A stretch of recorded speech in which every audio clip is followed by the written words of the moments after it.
What is up, everyone? Doug Polk here, and today we have a special presentation for you. But before we jump into that, it's my birthday. It's your birthday. And it's celebration time.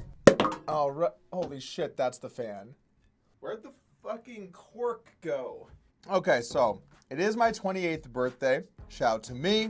I want to thank you guys for being part of the channel. But let's get down to what we really came here for. What are my birthday presents gonna be? Let's check my email. All right, we have an email here from Kevin G420 who says, how about for your birthday, you treat yourself to getting a real fucking haircut? Thanks. We actually have a cease and desist order. Hello, Doug. This is Vanessa Selps. Unfortunately for you, I have filed a patent on this hairstyle. I'm going to have to ask you to remove this style immediately. What? You can do that? Okay, this has been a pretty shitty birthday so far, but we have one more email here from High Stakes DB. What's this? Doug, for your birthday, we have decided to unlock all accounts. You are allowed now to view anyone on the site. Please enjoy. Also, do not make a YouTube video about this. Wait, so if all of the graphs are available online, I could check anyone I want right now and see how they actually did. I know exactly who I want to see. I've wanted to see this for a while, actually. WCG Writer. 1.6 million. I knew this guy sucked. You know what? This is actually a really serious invasion of people's privacy. If you lost a lot of money, you don't want everyone knowing how much you lost. It's just embarrassing. And a lot of these regs that people might think are good, they're now going to know that they're down hundreds of thousands, if not millions of dollars. There are some things you just don't want people to know. You know, it'd be like wearing a tank top with no biceps. Fuck. You know what, guys? I have a solution to this. We should all just agree right now that we're not going to look at any of the graphs. Let's just decide, okay? Because if we all decide that we're not going to do it, no one looks, no one knows. The numbers are basically secret. So that's it for me. Thanks for joining me for today's video. I'll see you guys later.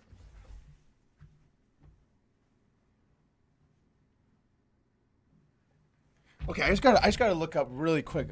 Okay, so it looks like Isildur's down 5 million on Full Tilt Poker and up about 1.5 million on Pokerstars. Now, the really interesting thing to me about these graphs is that they were actually available before HSDB made everything public. I only put this in here so I could get Isildur in the thumbnail.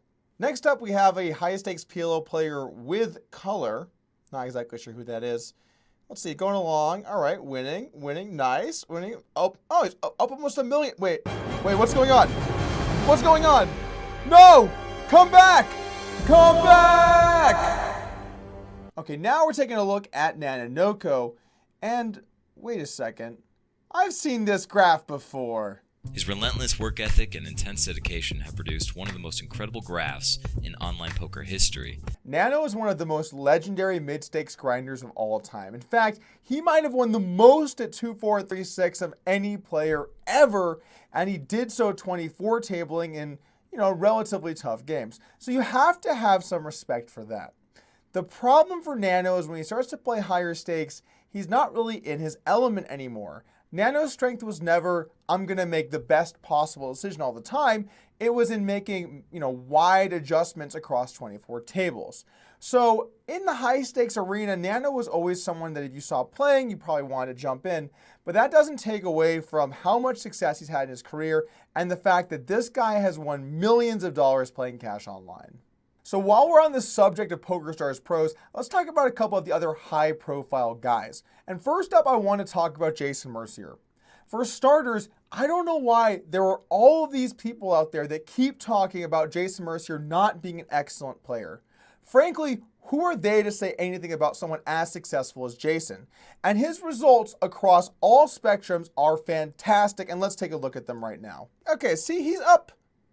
Oh, wait, he's actually down about 500,000. But the thing is, you can't let results speak for themselves. You have to let what you speak for determine your results. So what can we really say about this graph? Maybe he's not the best reg. Maybe he's more like a some kind of subpar reg or some, not good reg. I don't know what the terminology is. I don't know what you kids these days are calling it, but that doesn't take away from him as a player. Speaking of players down 500,000, let's look at Daniel Negreanu. This guy could for sure beat 2550 online. Next up, let's talk about OTB Red Baron, the best 6-max player. Now, it's actually kind of big news that he's only up 2.2 million here, but that doesn't take into account tournaments and smaller stakes, where he's definitely won 2, 3, 4 million more, including some other sites. Man, he's only made 5 to 10 million? If there was only someone out there that told us this before sometime. If I had to estimate what OTB's made in the last 3 to 4 years of him being at high stakes, I would estimate he's made something in the vicinity of 5 to 10 million. Now, there is some misleading stuff about OTB's graph, as I said before. It doesn't track 10, 20, and under, so there's a sizable amount of money won in those games that's not being listed. Additionally, there are other sites that aren't on here as well, and we don't even know his screen names, so this only gives you a glimpse into the overall way that he plays. Additionally, we don't know about tournaments. We know he's won at least one, I think maybe even 2 heads-up tournaments, so he has a great track record in those events as well. Now, OTB is no doubt one of the best players in the world, but you could maybe argue he could do himself a favor by trying to play some more live poker, find some big games, travel around playing high-stakes tournaments. Now, maybe he doesn't like that lifestyle and doesn't want to do that, but you absolutely have more expected value in your annual income by taking on those live games and finding good spots to make money. Also, no one really knows who he is. Maybe he likes it that way and he wants to stay out of the spotlight, but you're not going to make more than a couple $1 million a year online, even as one of the best players in the world. Oh man, we're finally going to get to see how much Gus Hansen's up after all these years. I mean, with the kind of volume he put in and that work ethic, the grind, I'm sure he's getting in the lab, and he's down about 21 million. Maybe this is just a next level brag. Think about it, just bear with me. Gus Hansen has lost more money in online poker than any person individually has ever won.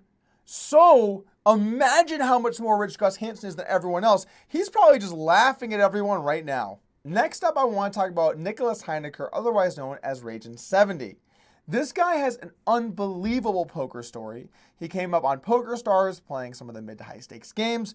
Eventually, he had himself $1 million a year on Stars, and things were going rather well for him. In late 2012, I actually specifically can remember battling him, and I think I lost like 70 or 80K at 2550, and we played some super sick, deep games.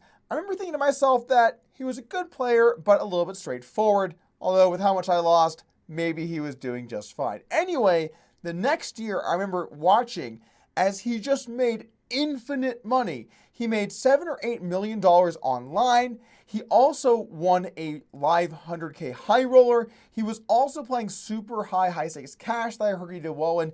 He crushed on all fronts for several months. So we're talking Dan Coleman, Fader Holes level run good, but a little bit more in the shadows because he was an online player and not one of these live tournament pros. Anyway, he made something to the tune of 10, 11, 12 million. We really don't know how much more or less. And then he peaced out. He was like, guys, I'm done. I did my part here. I made my money. I'm out.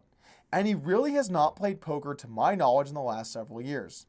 Now, it's kind of crazy to think someone made 8-figure money and then just rode off into the sunset. But those people do exist, and sometimes they actually do retire. Okay, so this guy really decided that sometimes you just got to take a shot. You got to put it all on the line and go big or go home. And my God, this guy went big. I mean, that's so much grinding. You just take a shot. I don't know who Vroom is. I've played a little bit against him in PLO. But that, actually, I think we found a clip of what happened here. You can't lose what you don't put in the middle. Deal. But you can't win much either. I wanted to leave us on our final note here with a positive taste in our mouths to talk about the biggest Pokerstars winner, and that is Jeans89. The PLO player is at over $5 million on Pokerstars, coming in as the top player ever on that site. Now, Jeans is maybe not the flashiest player of all of the players out there. He has put in a lot of volume. He is known, though, for one particular incident where in the $1 million one drop, I think it was the 2012 one drop, he decided to take $1 million of his own money and put it on the line, fire $1 million bullet into that tournament, which, by the way, never do. Unless you have 50, 60 million or more, then you can consider it. But last I checked, poker players aren't rolling that deep. Well, he fired off that bullet and came home empty-handed, which has to be devastating to lose that amount of money. However, he can probably afford it because we don't know how much he's making on other sites as well, but this guy is one of the best PLO players out there in the world, even if he's doing it in a little bit more of a quiet fashion. Here's the bottom line, guys. In today's day and age, you don't know what's going on the internet, and you really can't protect yourself from that if you're online playing high stakes.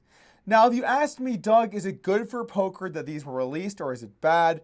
I have kind of mixed feelings. It's probably good at the low levels because there's lots of small stakes guys who feel more inclined to try and play and win millions one day. But at the same time, I think it's bad for the higher stakes players that now become targets. I mean, there are lots of losing players, losing regulars, that are going to be embarrassed now because of how much they're down at these higher stakes. They might not want to play if they feel like they're getting made fun of and people know that they're losing players and they can look it up easily online. So it seems bad for the high stakes ecosystem, but possibly good for the small stakes ecosystem.